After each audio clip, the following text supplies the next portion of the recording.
Well, folks, happy Sunday. And today we're going to be talking about two things. So this video is going to be split into two subjects.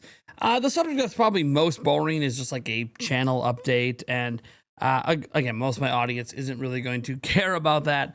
The first part of this video, though, is going to be focusing on positivity and Nintendo Switch 2.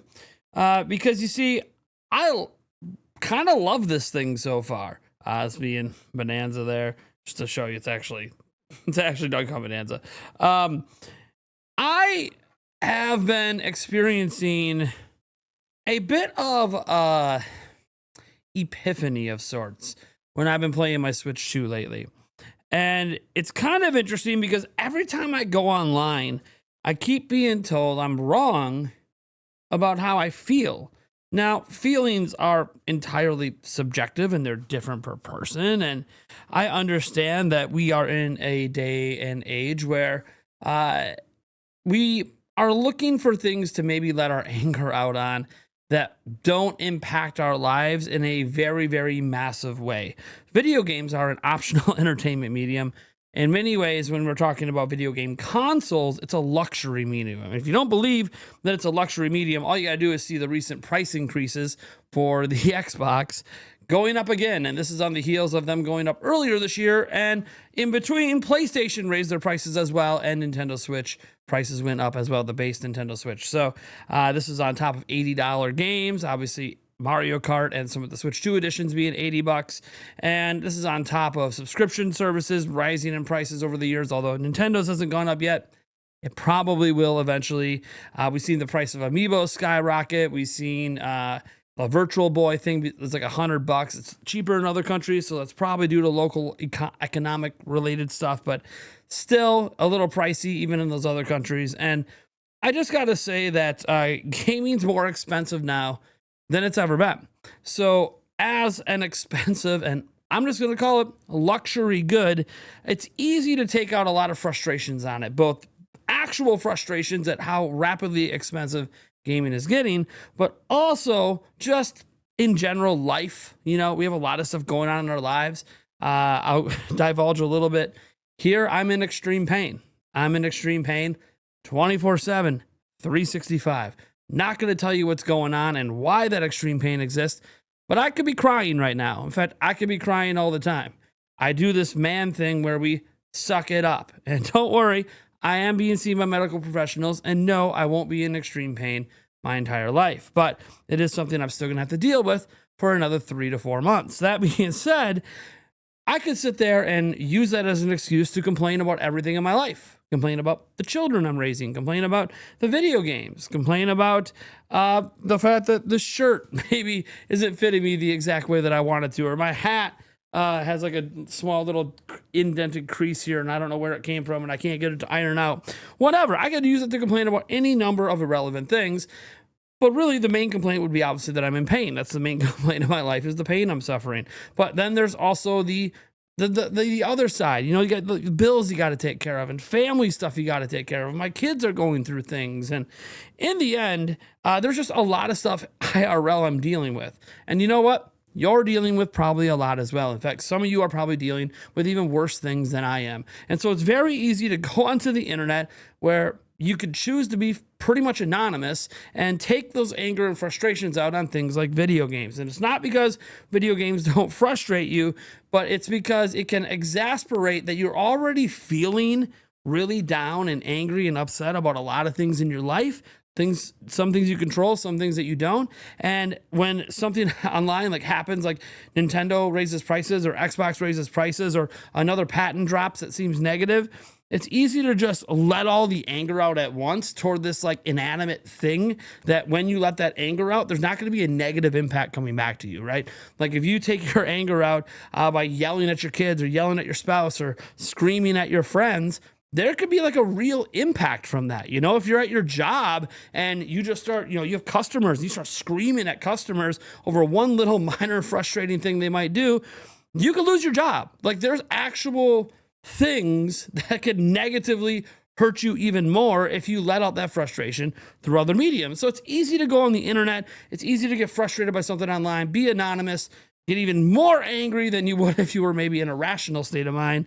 And yeah, just let it all out. And I think that is part of what happens on the internet every day. I actually think the internet, in some ways, doing that helps a little bit with each individual person's mental health, getting it out. We got to get it out in some way. If you want to get it out over video games, which, again, a luxury good that's optional in your life, I get it. I'm not saying you shouldn't be angry. I'm not saying that Nintendo hasn't done things that should upset you.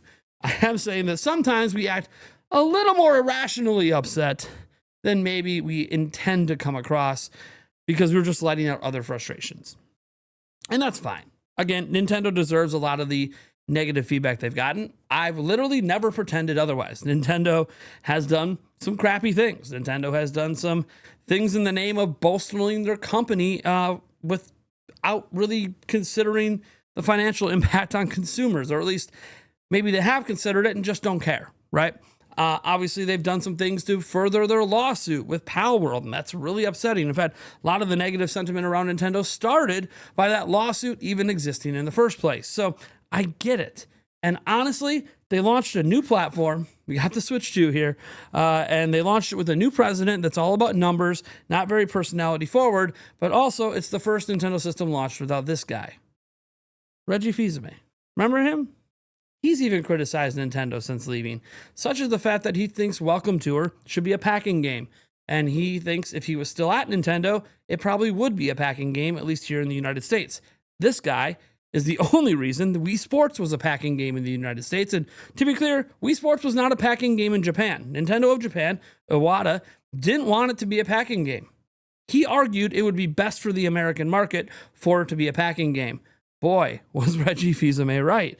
But here's the thing, he's no longer has a say at Nintendo.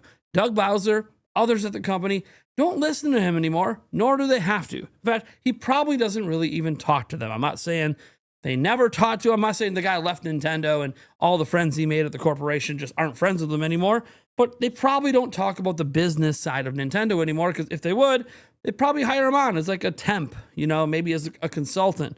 But he might not even be interested in that role. Plus, he's so beloved and respected, it could get a little awkward for Doug Bowser if he was around. But obviously, Doug Bowser's reputation seems to be going down the toilet as well. They're making changes with the customer service. I've talked about that and how I don't really like those changes. People losing jobs, worse customer service, worse training. It's not just about the fact that customer service is in other countries. It's really just about how they're not going to be trained properly, and there can be language barriers, and that's just bad for the consumer, on top of people getting their contracts cut short and losing their job here in the United States. All that feels bad. And I got to admit, Nintendo kind of made their own sort of soup here. They created a lot of this for themselves. A lot of this negative sentiment is self-created. I sit back as I'm playing something like Bonanza today. I was also playing Fortnite earlier today. There's a particular user who friended me on it that's actually a fan of the channel that can confirm I was playing Fortnite earlier today with my fiance who was playing on Xbox. As I've been just, trying out new grips. This is the Genki Vector grip. I was trying out something different from the D-brand one I've been using just to give other ones a try. And I just find myself smiling every time I turn my Switch 2 on. And I'm not really sure what it is, because I play video games on PC. I have fun with that. I play Madden and occasionally other games on my Xbox. I have fun playing those games, but something about turning this on and playing games on Switch 2 seems to be bringing a little bit more joy to my life than the other platforms. And I was trying to figure out what's causing that. I obviously have a bias for Nintendo. Hello, Nintendo Prime. I do this for a living. But I can't quite pinpoint what it is, or at least I didn't think I could until I played Bonanza today. And I realized it's really the complete package of the system. It's sleek. Yeah, the screen's worse than the Switch OLED, but you know what's funny? I haven't turned my Switch OLED on pretty much since I got this thing, outside of like doing a system transfer. And the fact that the OLED screen was better was something I noticed in like my first week with the system. But the longer and longer I use it, the less and less I even remember what the OLED screen looked like in comparison. So I did turn on the Switch OLED screen today and looked at it, and sure enough, the colors are better, but the games ran worse. I turn on Tears of the Kingdom and I'm playing a physical copy of it on my Switch OLED, and it just, man, it's hard to go back to that after experiencing Tears of the Kingdom on this. So yeah, the colors look a little better, but it's crisper because of the Switch 2 updates. It runs a lot better, 60 FPS, and it's really hard to go back to what the game used to be now that I've experienced better. So yeah, that makes me smile. All my Switch 1 games just seem to be better. Donkey Kong Bonanza, this is like Nintendo magic. This is the kind of thing that we got used to on Switch, and really just Nintendo in general over the years, is delivering magic like this game. There's even a funny quote in this game, I think it's from Cranky Kong, talking about how it's not fun when companies get greedy, and they're talking about the mining company. It's kind of funny since people are throwing that word around a lot with Nintendo. Meanwhile, Nintendo's literally making a joke about it in the game. But there's just something whimsical and magical about the Nintendo way of making games. And it's made me really just... there's no themes, right? You just initially look at this. If I held this up like 4 years ago and held it back here, people would just think I had some third-party Joy-Cons and I'm playing on a Switch 1. But there's something about this, as I was playing Fall Guys with our $50 and up members yesterday. I guess Star Wars Outlaws here. You see Kirby. By the way, I do have the Starcross DLC. I didn't buy it, all right? Nintendo sent me a code out of nowhere, so yeah, I wasn't going to spend the $20 on it. I thought about it because it's real DLC, but I don't know. It felt a little short, but whatever. You can see the Switch 2 edition, Mina the Hollow demo, Yakuza 0, Madden, Hogwarts, the playtest program that I actually was in, Apex Legends. I was trying to mess around with that, but I still having a problem with my EA account. But something about it just makes me smile when I turn it on. And yeah, the battery life isn't fantastic. Thankfully I usually play at home, so I'm not that far away from an outlet. In fact, my battery life's right now at 24%. So, again, I'm never that far away from a charging cable. So let's just go ahead and plug that in so we can charge while I'm making this video. But I just find a lot of joy in playing games. And I think this is why I'm not getting so angry about a lot of the things going on that are legitimately bad things. And I think it just has to do with, I grew up not thinking about the business side of video games. Video games were expensive. There were $100 games when I was a kid at times. The systems seemed always to be kind of cheap relative to those $100 games. A $150 system, a $100 GameCube, right? A $200 system. That felt relatively cheap compared to $60, $70, $100 games, but it was still really expensive. So it's like easy sometimes to get like a system for Christmas from Santa Claus, right? But not so easy to get a lot of games. What you would instead get is like gift cards or like gift certificates back in the day, paper, literal certificates for Blockbuster or one of my local places, Celebrity Video or Family Video, where you could rent games. And so I didn't really own a lot of games, but I rented a ton of games because it was just too expensive to realistically be buying games all the time, even as a family. We had a little tiny collection because I would get like one new game a year every Christmas. Now, as I got older, I got a little more fortunate. I would mow some lawns, occasionally buy myself a game for mowing lawns and shoveling snow off driveways. But I didn't think about the business side back then. I just played games. And I mean, to be fair, that's what my kids are doing right now. They're playing on Switch. One's playing on a Switch, one's playing on a tablet. Another one's playing on Switch. I got two playing on Switch right now, Switch 1. One's playing on a tablet. You think they're thinking about the business side? Do you think my son playing on an iPad is thinking about all the greedy business practices of Apple while he's having fun? Do you think my other kids are thinking about the business practices of Nintendo while they're playing games? Of course not. Nor would I want my kids to even think about that kind of stuff. They're kids. I want them to have fun. That's something for adults to worry about. But one thing I'm starting to realize, the more I give myself time to pick up my Switch 2 and actually game, because I've been so busy lately, I haven't gotten to do that as much, is as I play the games, I start to not care again about all this other stuff going on. I know there hasn't been like a huge major release from Nintendo the last 2 months. One reason I've been slow playing DK is because I knew it would probably be a little bit till the next game that really excited me. The next game that really excites me is actually Legend ZA, and I don't even want to say that really excites me. It just has my interest peaked, and I think that'll tide me over until I get to Age of Imprisonment. Now, Age of Imprisonment, Oh, Age of Imprisonment has me excited. I wouldn't be surprised if I put 100 plus hours into that game. Those games are usually packed full of content, sometimes multiple branching story paths, and it's canon story. Also, Age of Imprisoment's a little bittersweet because it is the send off of my favorite era of Zelda ever. Breath of the Wild and Tears of the Kingdom, they are two of my favorite games of all time. And I guess you could throw Age of Calamity in there if you want, although, you know, we all know if you play it, it's like a timeline split, so then the story ends up not being super relevant. That's not true here. They're calling this the canonical story of what happened in Tears of the Kingdom when Zelda went back to the past. Spoiler, I guess, if you didn't know, Zelda goes back to the past in Tears of the Kingdom. So I think that this is going to be a kind of a nice capper on my favorite entries in the series. And of course, it makes sense for it to be a spin-off game to do that because they're obviously working on a big brand new 3D Zelda game. And I feel like when we look to the future of the system, people are sometimes not satisfied with the lineup. Obviously, Nintendo hasn't announced, like, exclusive wise, one of those big, massive, appealing games that a majority of the audience can go, yeah, that's exciting. You know, like a 3D Mario. Yeah, I think Donkey Kong Bonanza is better, actually, than Odyssey. I haven't even beat the game yet, and I think it's better than Odyssey. However,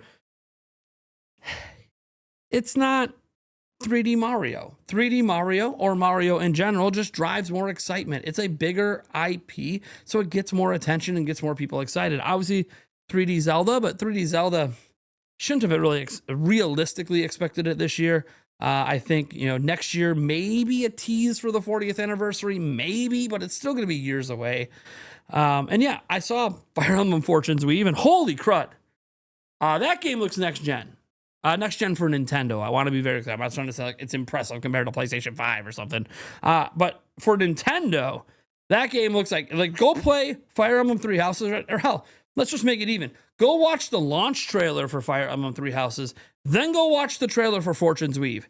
It is a significant leap. It's the first time Nintendo was shown a trailer that I was like, whoa. Now, Age of Imprisonment gave me that a little bit because I think it's the best looking version of the art style used in Breath of the Wild and Tears of the Kingdom. But really, Fortune's Weave is what made my jaw kind of go, okay, we're dropping a little bit here because this looks like something that, yeah, we couldn't get a game to look this good on Nintendo Switch 1. But Fortune's Weave might not be coming out till second half of next year. And it's Fire Emblem, and I love Fire Emblem.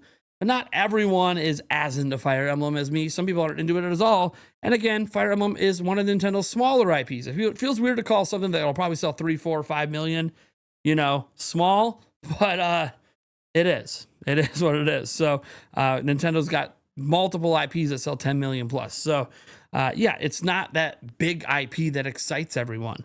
And so I understand that for many people, they're waiting for that big, exciting moment. For me, it was Fortune's Weave. But for others, they're still waiting. And you might be waiting until February. Hell, you might be waiting until June next year for that big, exciting moment. Some people could argue the Dustbloods was that big, exciting moment. We haven't seen it since it was revealed. Some people got turned off when they found out it's you know, kind of a multiplayer game. Again, we need to see more of the game because it looked like it had some single-player aspects to it, but we'll have to wait and see. But every time I touch my Switch 2, whether I'm playing an old Switch 1 game, even one without an update, whether I'm playing an updated Switch 1 game, whether I'm playing Donkey Kong Bonanza, an exclusive, or Mario Kart World with my kids, I'm smiling. I'm having fun. And it's almost taking me back to being a kid again. And I haven't really felt that way towards the end of the Switch generation. That's not because there weren't good games.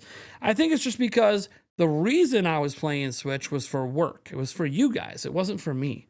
And right now, you know, Nintendo doesn't have a bunch of games coming out at the moment. So the only reason for me to really pick up Switch 2 right now and even pick up and play it is because I want to play it. And it's refreshing to get back to just playing games to play games. And again, I'm having fun when I game on other systems, and I'm still doing that. I played my Xbox yesterday. I also played my PC 2 days ago, played some Age of Empires 4, and I had fun. But I wasn't smiling like I was. So true. Literally, my fiance was laying next to me, and she's like, "Why are you smiling so much?" I'm like, "I don't know, hon. This game's just so fun. I don't know. It's just, I'm having a good time." And I think this is what makes me melt away with some of the other stuff out there that, yeah, rightfully deserves to be criticized, because in the end, I used to not care about any of that stuff. And I think it's okay if you still don't, even as an adult. Or if you do, but it just doesn't bother you as much because you're still finding that whimsical joy that you've always had while playing games. So, yeah, that's the first half of the video. Pretty much an entire video.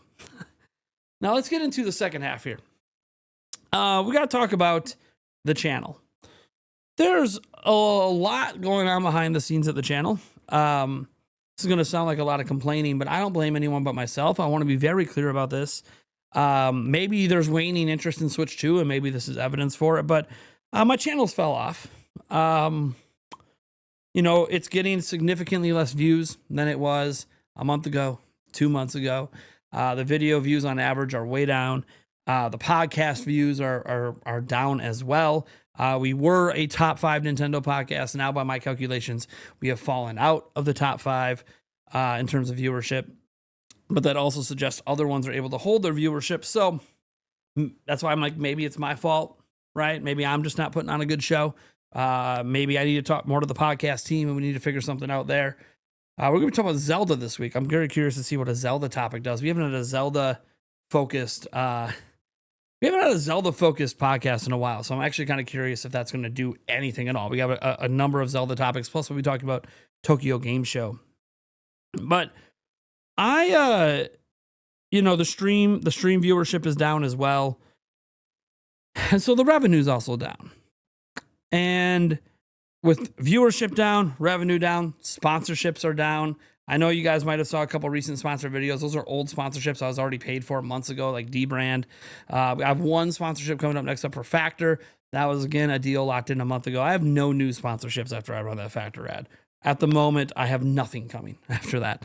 And look, that's how the bills are paid, right? It's how the butter is churned, right? This is the ingredients that enable me to do this for a living. It's a combination of good viewership, because that gives you ad revenue, but the good viewership also gives you sponsorships, and a combination of, hey, your live streams and podcasts get good views, and then people come and support on there, and they give super chats and memberships without me asking them to. They just do it. And I think that, this is where like the rubber meets the road. I kind of did a lot of this to myself. The other day, I used the F word in a title, even though I censored it, and other channels have definitely done the same thing. YouTube sent me an email saying that my title had inappropriate language in it, and they started like chopping down, sharing my videos. I already was affected by the algorithm back on August 13th. Everyone's been trying to figure out what's been going on with the YouTube algorithm. There's a whole bunch of theories that, now maybe they're just not counting views with ad blockers, but the views are still there, but ad blocker views aren't there. So, okay, which is weird, because if the views are still there, like my ad revenue wouldn't have dipped off so much, because ad blocker views don't view ads, right? So you don't make ad revenue off ad blocker views. So then why would I get, like, I had a video the other day, make like $5. 5 hours of work for $5, $1 an hour. You can't really survive off that. And I do support 3 children.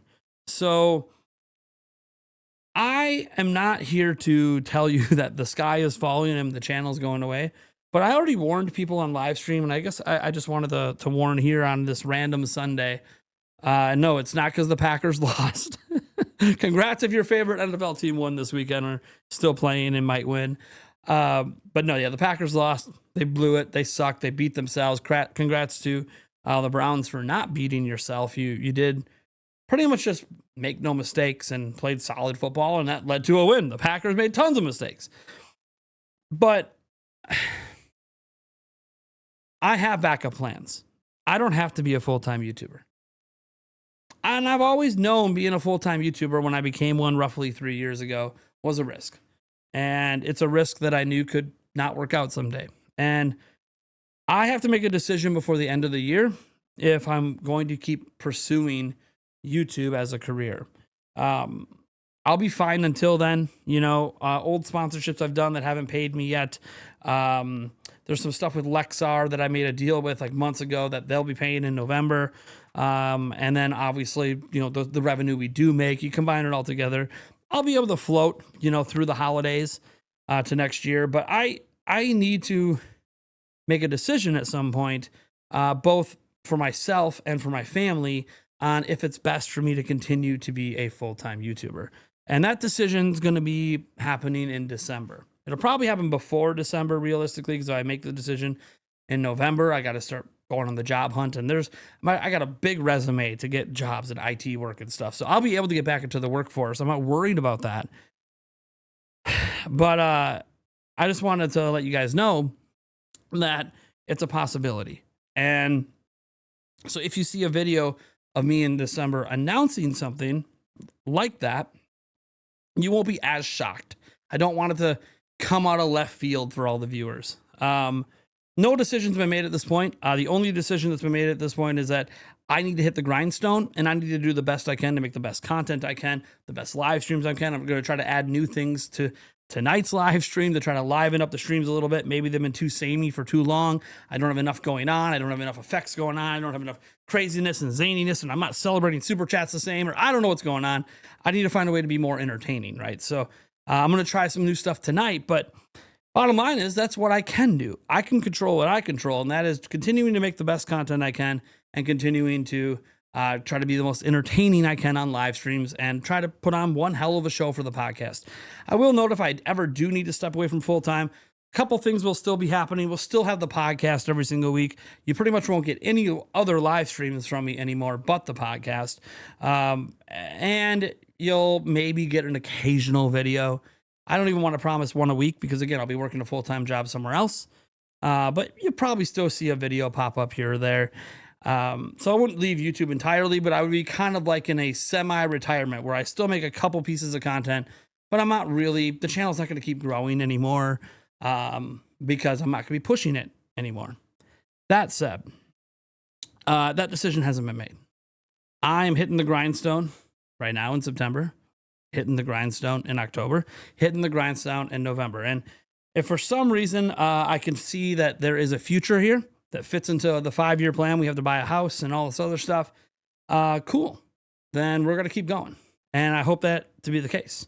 I sincerely hope that that's what we're looking at here. But I have to be realistic because I have a family. Now, some of you might wonder if there's any way fans could support. And we always have had like ways for fans to support that we pretty much don't advertise that, like hardly ever.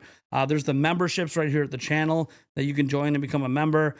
We have Patreon as well at patreon.com/Nintendo Prime. The membership tiers on Patreon are a little messed up. You don't really get the necessary rewards there. We do have an exclusive Discord for patrons and members, but the bottom line is that I'm not going to tell you some arbitrary goal monetary wise we need to get to with memberships. I'm not going to even tell you how many memberships we need.